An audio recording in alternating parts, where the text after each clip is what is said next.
All right, it is fall and we are starting to get ready to drink all of those wonderful, warm, lovely drinks that we enjoy during cool weathers. And that's what's inspiring our project today.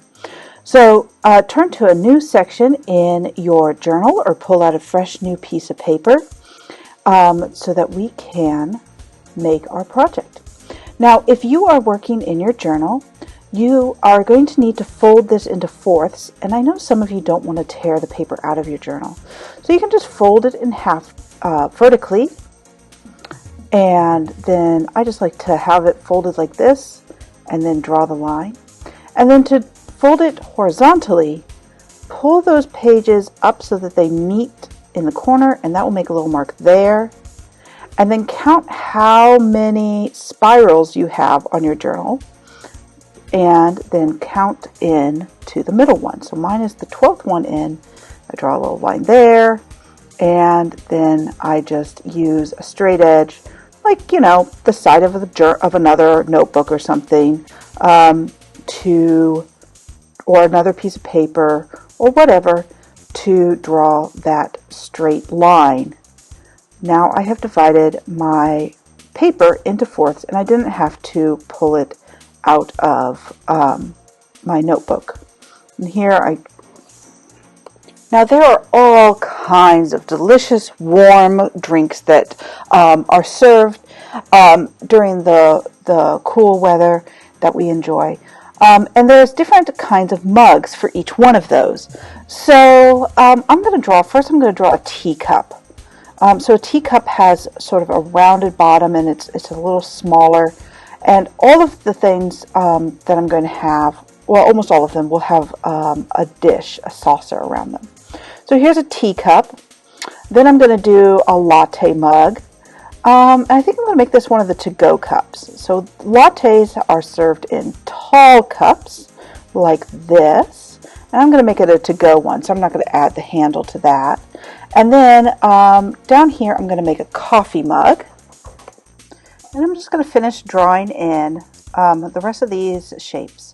And one of the resources that I left on canvas for you is all of the different silhouettes of mugs. So you can be inspired from that resource as well as your own personal experience. So the coffee mug is kind of tall with much straighter sides than the teacup. And then I'm going to do an espresso cup, which is just a tiny little, it's like a tiny little coffee mug. All right, and now we're going to decorate with crayons. So you can outline those with the crayons, and then you're going to create lines to create different spaces, and those spaces will then be where you will add a pattern. So here's a line, and then here's another kind of line.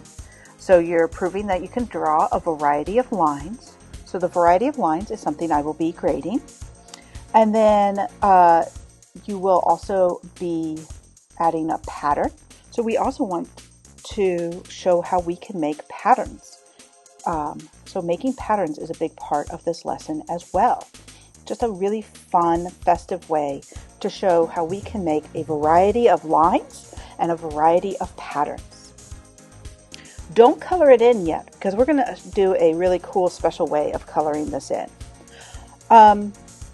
Also what's fun is if you use your white crayon, you can add marshmallows or steam or the latte milk, and then it will show up when we add the brown, either coffee or hot chocolate or tea, although all of those things are brown. So those will show up that way. All right, I'm going to fast forward. I've already fast forward, but I'm going to fast forward in super duper duper duper fast forward mode, so you can see how I create a variety of lines and patterns.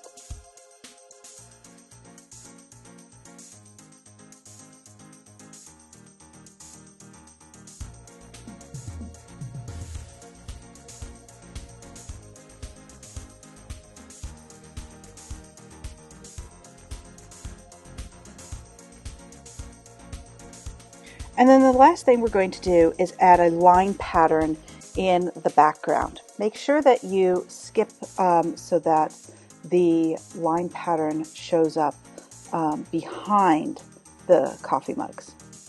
All right, pack up your crowns. And to color in, we're going to use, similar to using watercolors, only we're going to use markers and a tissue. If you draw over crowns with a marker and then blot it really quickly before the marker has a chance to dry, you get that wax resist, the same kind of wax resist that you get with watercolors. It's not quite as good, but it will work for this. So I'm going to color in using markers. So you can draw around the crowns or you can draw right over the crowns. Sometimes drawing over the crowns does not work very well. It is better to draw around the crowns, but you are still going to be able to see that pattern if you blot it really fast with your tissue. All right, so I'm just going to speed up into super duper fast forward mode so you can see how I use my marker to color in the background of my artwork, and using the blotting technique to have those patterns still show up.